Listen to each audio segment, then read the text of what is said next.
Hi, and welcome back to Focal Point AFR Talk. Brian Fisher is my name. Number to call if you want to join the conversation, weigh in on what we've been talking about. Talking about the shutdown of these memorials. Understand there have been shots fired on the Capitol. That's all the information that we have at this point. We'll try to keep an eye on that for you. Apparently there have been shots fired on the Capitol. You got a huge police presence there. We don't know anything more than that, so we will try to bring you some details as we find out more. You know, one of the things we were talking about this morning, one of the concerns you always have in a situation like this is that, you know, the number to call if you want to join the conversation, 888-589-8840, 888-589-8840 is the number to call if you want to join the conversation. Talking about the shutdowns of these monuments and memorials are completely unnecessary. They weren't shut down in 1995 and 1996. It looks to me like something that's petty. It looks to me like it's something vindictive. It looks to me like it is something childish.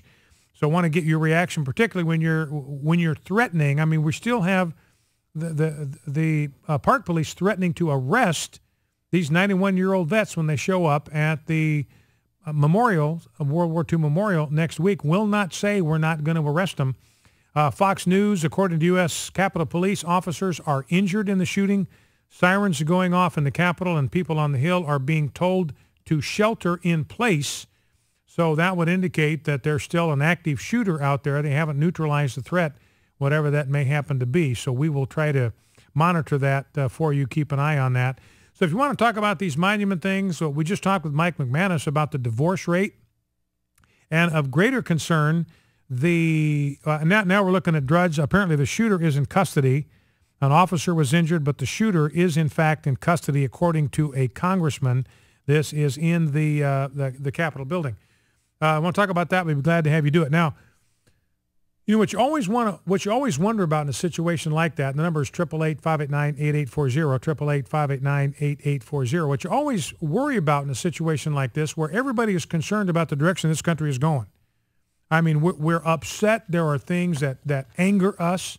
There are things at which we are outraged and things at which we should be outraged. I mean, Jesus went through with a whip and cleaned out the temple. He was overturning tables. He was driving animals out of there, driving people out of there. It was total chaos, and it was an act of violence on his part. He went in there with a whip, and he was filled with righteous indignation for the injustice that was being committed in the name of God in the temple. So there is a time and a place for righteous indignation. And we understand that, and we've got a lot of that at this time. Again, we don't know anything about what this shooter's motivation was, why he did it, who he was shooting at, or why. We don't know what his frustrations were, what his complaints were. But I think one thing that's important for us to remember is that in a Christian nation, in a democratic republic, we make change through ballots and not through bullets. There is no warrant, there's no justification for anybody taking violence or justice into his own hands. I mean, when it's self-defense, that's one thing, but for somebody to go out and pursue an act of violence in a quest for some kind of justice is just wrong, because that's what government is there for. So we make change in a representative form of government in a democratic republic. We make change through ballots and not through bullets. And when we see things that outrage us, that anger us, that make us indignant, and we see a lot of that around us. I mean, what's going on right now ought to make any rational human being, anybody who's paying attention, it ought to make us furious to see what is going on. But what we need to understand is the way we channel that energy. We channel it, number one, into prayer. We say, we take our complaints before God. God, this is not right. God, we are asking you to intervene. You are the judge of the living and the dead. You are the judge of all the earth. We're asking you to intervene. So that's the first place that release goes. It goes to God in prayer, believing that he can intervene, that justice, that spiritual awakening, the things we hunger for, these things can come suddenly and without warning. We just saw that in the story of Hezekiah. Second thing we do is we channel it into communication with lawmakers, because they're the ones that can change public policy. So we communicate with them.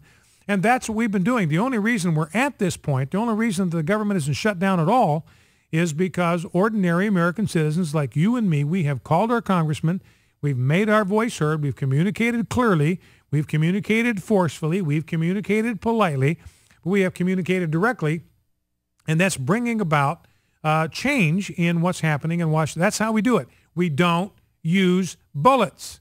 We use ballots, not bullets, to bring about change. So let's remember that.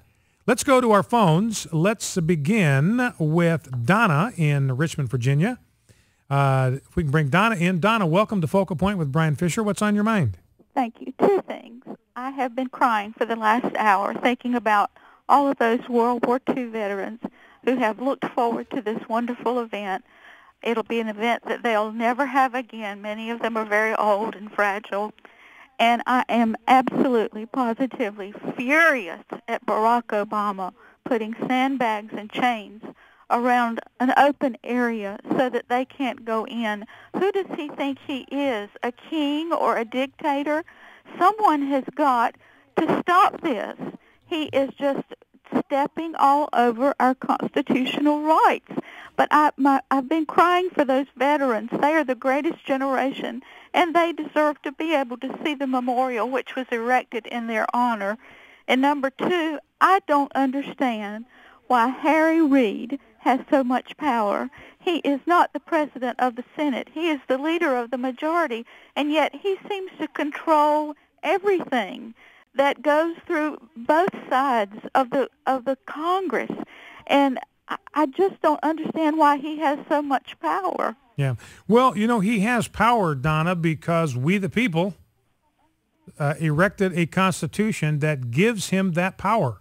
I mean, that gives him that power. I mean, as long as Harry Reid doesn't break the rules, I mean, we can complain, but he hasn't done anything immoral or illegal unless he violates the Constitution and violates the rules that have been established by the Senate, which there's no question, he has done. But, John McCain said elections have consequences. We believe that. I mean, the people of America put that's you and me, we're voters, and we the people put the Democrats in charge of the Senate.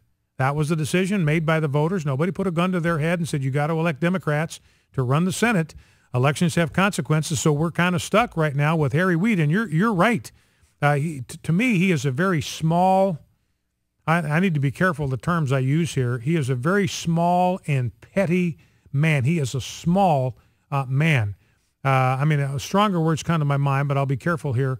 It's just amazing to me that a man of so little substance and character and integrity could rise to the place where he's one of the most powerful men in American politics. But it happens, and wasn't an armed coup that put him in power. But the other thing, Donna, is that elections have consequences, and this is what we need to remind the Democrats of. Elections have consequences, and the American people put the House of Representatives in charge, put the Republicans in charge of the House. Elections have consequences. We need to accept that. We need to deal with it. We need to say the same thing to the Democrats. Elections have consequences. Nobody put a gun to the head of the American people and forced them to put Republicans in charge of the House of Representatives, where every single spending bill has to start. So once again, I got no complaints with anybody who plays by the rules. Now, if they bend the rules, I got a problem with that, whether they're Republicans or Democrats. But, Harry Reid is the majority leader in the Senate because the American people put him there. It wasn't a palace coup that put him there. But the Republicans are in charge of the House. And there's no reason why they should be obligated to defer to Harry Reid or capitulate to Harry Reid or surrender to Harry Reid. And one of the things, Donna, you're seeing President Obama and Harry Reid getting increasingly shrill. I'll play a soundbite for you next hour about Harry Reid saying, I'd rather shut down the federal government than give cancer care to one child. I'd rather shut down the government than see that one child gets the best in cancer care treatment. So he's just a small man, but, he's in charge. But we need to remember Republicans in charge of the House, and that's where every spending bill has to start. All right, Donna, listen, I appreciate the call. Let's go to David in Jackson, Mississippi. David, if we can bring David in, welcome to Focal Point. What's on your mind? Yes, I was going to make a comment on the W2 memorial that was closed. I couldn't get through yesterday, and also if I could ask a quick question about the Obamacare and the government shutdown. Sure. Yesterday was like, why would Obama even close it, and it's come through the White House, but I believe the reason being is the liberal media is not saying that he's the one that gave the order. They're just trying to blame it on the Republicans because of the shutdown. They won't do what Obama wants to get the health care in, so he's hoping the liberal media takes his side and tries to make it look like it's all the Republicans' fault is the reason why I believe he's doing this. And he woke up a couple of days ago and realized that it's not as bad as he predicted, and the government didn't shut down, it just slowed down. So he's trying to shut it down to make it look like it's worse than it is. Yeah, and Fox News, by the way, is calling it a slim down. Yeah. It's obviously not a shutdown because somewhere between 60 and 80% of the government is still running wide open. So it's not a shutdown, it's a slim down. Okay, my question is, I was hoping to get through so you can check with Stephen Palazzo, but you may be able to correct me if I'm wrong, but I'm under the impression that the spending, all the spending has to go through the House, that they have to okay any government spending. So my question is, why are we, I mean, we're not really trying to defund Obamacare. They never gave the okay to fund it in the first place. So that means they never got permission to have the funding. That means Obamacare shouldn't even go into effect. That is correct. So they need to look at this and say, hey, we need to do something so we can either have some sort of health care, whether you want to call it Obamacare or something else, but it should not go through until the House okays it. So we can't defund it. It's never been funded in the first place. Yeah. Well, now, it was funded back in 2010 and 2011 and 2012. There was funding for Obamacare in those years, but this year... Would be then, does it automatically be funded until you defund it, or does that mean we have to give you permission to fund it, meaning it comes to a halt until we get permission to fund it? Well, you know, we went through that Andy McCarthy piece the other day where he says, look, if the House does not authorize spending for something, that money can't be spent. And the House, we're up against, you know, we're past the deadline for spending. It's got to be reauthorized. In order for the Obama administration to spend a dime on Obamacare, spending has to be reauthorized. It has not been. Therefore, there should be no spending on Obamacare taking place right now. These exchanges should not even be open if we were following the Constitution. All right, thanks for the call, David. We'll be back right after the news. Stay with us. Focal Point, AFR Talk.